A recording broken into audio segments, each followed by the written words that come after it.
James Kaufman, World News Report today. FBI Director Kash Patel on ICE-involved shooting. Now we have the video with him and Maria Bartiromo. FBI Director Kash Patel was on Sunday Morning Futures to discuss the recent shooting in Minnesota of an anti-ICE agitator, which I don't agree with, who was shot by a Border Patrol agent. Quote, I know that this is a DHS investigation, but there is outrage across the country that there is another killing, Bartiromo said. What can you tell us? Bartiromo asked. FBI Director Patel echoed DHS Secretary Noem in stating that there are consequences for attacking a law enforcement agent. Now, this man was attacked, first pepper sprayed and then tackled by ICE and Border Patrol, but I also showed you pictures before the engagement. He was across the street from the actual arrest scene, and he was approached by this, i.e. Border Patrol or ICE agent, only to be, maced after the Border Patrol shoved very hard a lady to the slippery ice ground, and he tried to help her up. Then he was tackled by 12 people who, one of them disarmed him while he was on all fours, ran away with the gun, and then one of them backed up and used completely unneeded deadly force. This is a tragedy. In the following video, anyone can see. Kash knows by now most Americans have seen the video from 10 different plus angles. And this shooting was a tragedy and completely unnecessary after the protester, as they are calling him, was already disarmed. Notice how carefully Kash steps around this particular shooting and tries to talk about other instances. This protester, who was across the street from the ongoing arrest, was legally carrying the gun he had and never drew the firearm. He was approached by an overzealous, under-trained officer for sure, and it's visible. First, the officer pushes some lady next to him so hard she slips back and nearly hits her head on the concrete. Again, across the street from the actual arrest scene. Then he pepper sprays the victim when the victim tries to help the lady stand. Then the victim is tackled by 6 to 8 officers, one of them disarming the victim, only to have another agent back up while firing at an unarmed citizen journalist, not protester. The use of the word protester here is not the word I would use. Now look, I'm 100% for mass deportations, and I want to deport every single person that's here that is not a U.S. citizen. But the only thing that this person pulled out was his phone. So I would call him a citizen journalist or a journalist at worst. Now, you probably shouldn't even be out on the streets with this stuff happening, but there was nothing wrong with what this gentleman was doing, and all the video shows exactly what occurred.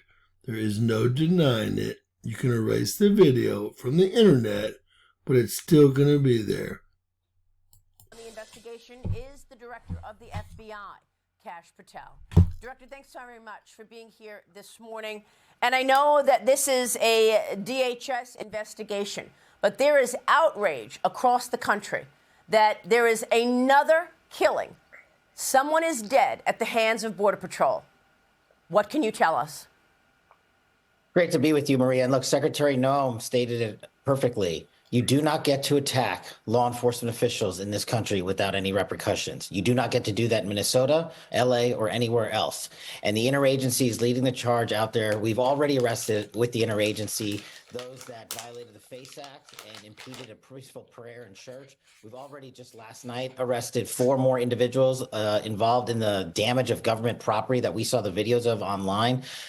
We've arrested other individuals who've made threats to law enforcement online. So we are not messing around. It doesn't have to be in person. If you threaten law enforcement officials or civilians, we are going to come find you. And as for this latest shooting, yes, DHS and HSI are the lead, and the FBI is processing the physical evidence. So we're in possession of the firearm, which is going to go to our laboratory. But as Secretary Noem said, no one who wants to be peaceful shows up at a protest with a firearm that is loaded with 2 full magazines. That is not a peaceful protest, and you do not get to touch law enforcement. You do. This man did not ever touch a law enforcement officer, and some people carry a gun everywhere they go. If you're someone that's licensed to carry a gun, you don't just carry it occasionally, you carry it all the time, period. And just so everyone knows, he never brandished the firearm, period. But how was he threatening Border Patrol? You've collected the evidence, you said, right? You have the handgun in your possession? That's right. And how was he using that handgun in terms of threatening Border Patrol? What was the threat? He had his camera, right? He was filming it.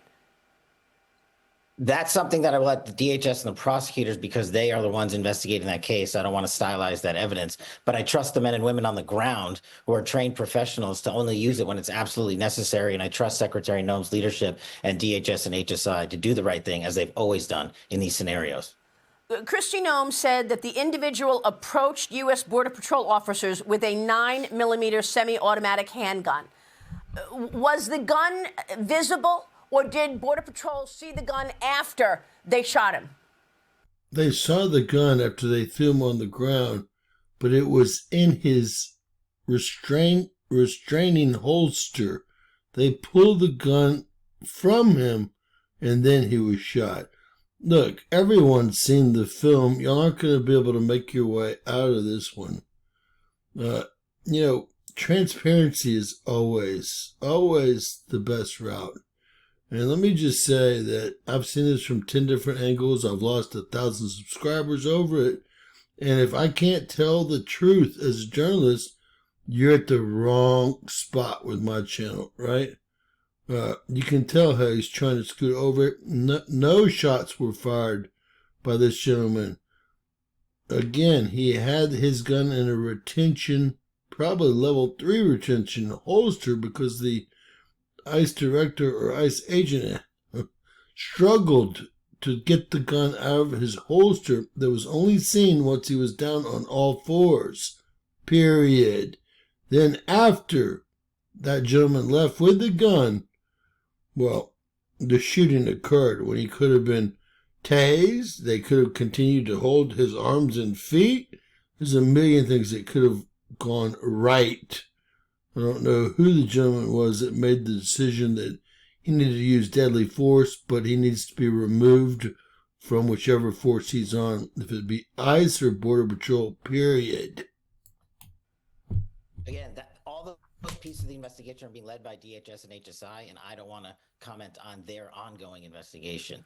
I understand, but you have the evidence. What can you tell us about the evidence you collected? It's sent to our FBI laboratory where it'll be fingerprinted. We'll use ballistics examination toolkits to see if any casings were fired, and we'll examine all the casings that were found on the scene. How much of this has to do with some of the rhetoric, in your view? Just 2 weeks ago, the governor, Tim Walz, told residents to get their phones and start filming whatever is happening and when they see Border Patrol. Listen to this. This is just 2 weeks ago from Governor Tim Walz. Watch. If you see these ICE agents in your neighborhood, take out that phone and hit record. Help us create a database of the atrocities against Minnesotans, not just to establish a record for posterity, but to bank evidence for future prosecution. Your reaction? I think that type of rhetoric is exactly what's leading to violence against law enforcement that is totally baseless and unnecessary. And for the state CEO to do that against our law enforcement community is disgusting and revolting. And it should be examined thoroughly as to anyone who's involved in inciting this type of violence. It is absolutely improper, unlawful, and will not be tolerated any type of violence against law enforcement. But it's not stopping. People are mad at ICE and want Border Patrol to stop. You saw what's happening right now in Minneapolis. People are protesting in the streets, pushing Border Patrol out. How will this end? This will end thanks to President Trump's brilliant leadership to always back the blue. Law enforcement will hold the day. The Constitution, the rule of law will hold the day. It is a tough time right now, but I believe that our law enforcement officials on the ground, DHS, FBI, local police force across the country are moving in the right direction, and we will quell these riots and we will prevail. That's what we always do. Just so you know, Trump has moved the National Guards and Marines into Minneapolis today. And what are you looking at when you're investigating or probing the evidence that you've collected? What specifically are you looking for? At this point in this part of the investigation, it's mostly scientific evidence. We're looking for fingerprints and DNA and how many rounds, if any, were fired and any other sort of physical evidence in and around the firearm. And, you know, I mean, thousands of people are marching through Minneapolis. They are targeting the Border Patrol. I mean, it feels like the rhetoric and the protesting is only ramping up. What is your advice to the people right now who are outraged that this is a second killing at the hands of Border Patrol in 2 weeks? As Christie said, you cannot bring a firearm loaded with multiple magazines to any sort of protest that you want. It's that simple. You don't have that right to break the law and incite violence. We will, of course, always protect your First Amendment speech. And if you peacefully protest, there is absolutely nothing wrong with that. But you have seen a trend here, not just in Minnesota, but across the country in these protests turning into violent scenarios and people attacking law enforcement. That's when you go over the line, and that's when law enforcement steps in. Well, you also have Democrats in general criticizing Border Patrol. It's not just the people who are protesting this. You've got the Department of Justice serving grand jury subpoenas to Minnesota Democrats in this investigation of obstructing ICE, according to reports. What can you tell us about that? That is a very much ongoing investigation that we are actually involved with and leading out on. So there's really not much I can say, but I can tell you this generally. How do you do an investigation? You make a demand for records when you believe that there's probable cause that laws have been broken, and you make a demand for records of those involved. And in this case, that's exactly what we did of every elected official that was involved. And then the next process, generally speaking, we'll be putting people in grand juries. That's what happens in these investigations. Director, let me switch gears. You've also been taking down some of the most wanted fugitives, and you've arrested a list of them. Tell me what you've been focused on and how you've taken down these fugitives. Yeah, thanks to President Trump's amazing leadership and protection of law enforcement, and thanks to our great partners at the Department of Justice. This year, the Attorney General and us, we have arrested in 2025.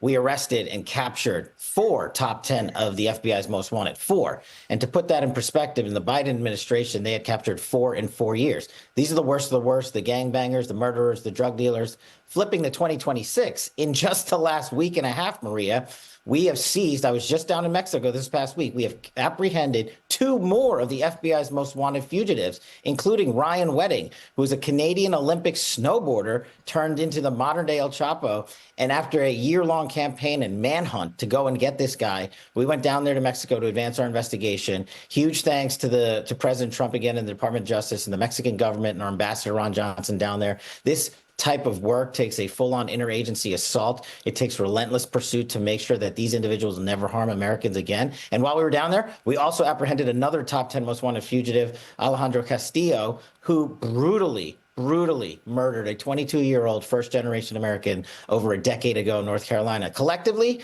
these 6 of the top 10 have been on the run for 50 years, half a century. And under President Trump's leadership, they have nowhere to run. That is just amazing interagency law enforcement, and the FBI is leading that charge, and we're happy to bring them home. Director, what can you tell us about potential outside agitators in some of these stories? We're going to talk with Peter Schweitzer coming up, and he's out with a book on how Mexico and some other adversaries are using immigration to undermine the U.S. Is that part of your investigation?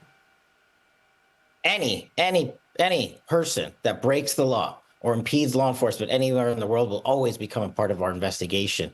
And just look at the historic year that President Trump has brought Americans this year. We've had a 200% increase in the FBI's arrests this year alone. 67,000, a 200% increase. Of that, let's break down the numbers. 37,000 of those were violent offenders. That's a 100% increase from last year alone. We've seized enough fentanyl to kill 150 million Americans, 2,000 kilos, up 31%. Espionage arrests are up 35%. We found and rescued over 6,000 children, up 22%. We've dismantled 1,800 criminal gangs, the Tren de Aragos and MS-13s of the world, up 25%. Human traffickers, we've arrested them at a greater clip to 15%. And child predators, there's more child predators behind bars last year than ever before in the year prior. And we've done it while moving our headquarters building, shutting down the Hoover building this year, saving the taxpayers $5 billion. And we're going to relentlessly pursue justice thanks to President Trump and the Attorney General and add more top 10 captures than we've already done. 6 in 1 year. Yeah, I mean, Director, somehow you've got to get together with the president's detractors, whether it is on the Democrat side or not, to ensure that we don't have mistakes like we've been seeing, so that we are actually seeing what you're talking about, taking down people who deserve it and not, in fact, getting people who are in the middle of fire and in the middle of these operations. Why is it that everything you've just said, the Democrats do not agree in terms of the president's agenda? Well, the Democrats are just upset that it was President Trump that delivered this historic year in law enforcement, this historic, literally record-breaking year for the FBI. And if anyone else had done it, they'd give him credit for it. But that's how shallow and superficial they are. We are going out there with our state and local police officers across the country. These numbers are historic from coast to coast, not just in one conservative town in Texas, but literally from New York to LA and everywhere in between. And President Trump gave resources that were needed to law enforcement. He backed the blue. We have an attorney general who is relentlessly prosecuting these individuals. And all the Democrats want to do is argue. But we put up a posting every single day over the holiday season for every Democratic district who is yelling at us about failing them. We have increased arrests in every single district of every single Democrat that continues to criticize this administration on law enforcement. These numbers don't lie. You can't reduce the murder rate in America by 20 percentage points to an all-time low in the modern era unless crime is going down. And there you have it. This man was in the wrong place at the wrong time and unnecessarily, ended. This is a sad situation, and she just said so. Everyone's seen the film. Everyone knows exactly what occurred. The people that are still standing behind this particular shooting have blinders on. You have to go with the facts. Even if sometimes you don't like the facts, you have to deal with the facts. Or you're a sheeple, just a different color sheeple. God bless, guys. Deal with the facts. This was a bad shooting, where I don't believe the other shooting was in fact bad after seeing the body camera of the officer and Miss Good and her behavior. I think that was justified. She was there to interfere. This man was only there to document. And again, his firearm was 100% legal, and he never brandished it. Period. Y'all can hate me or whatever, but that's the truth. And people that can't deal with the truth definitely shouldn't be on this channel anyway. Please share, please subscribe. And if you haven't seen the video, watch my slow-mo video from yesterday of the shooting before it happened, during the incident with the lady, the pepper spray, the tackle of the gentleman, the disarming of the gentleman, and then the basic, the execution thereof. God bless, folks. Please share, subscribe, and always remember, anything's possible. Bizarro world. Please share and please give us a thumbs up. Thank you.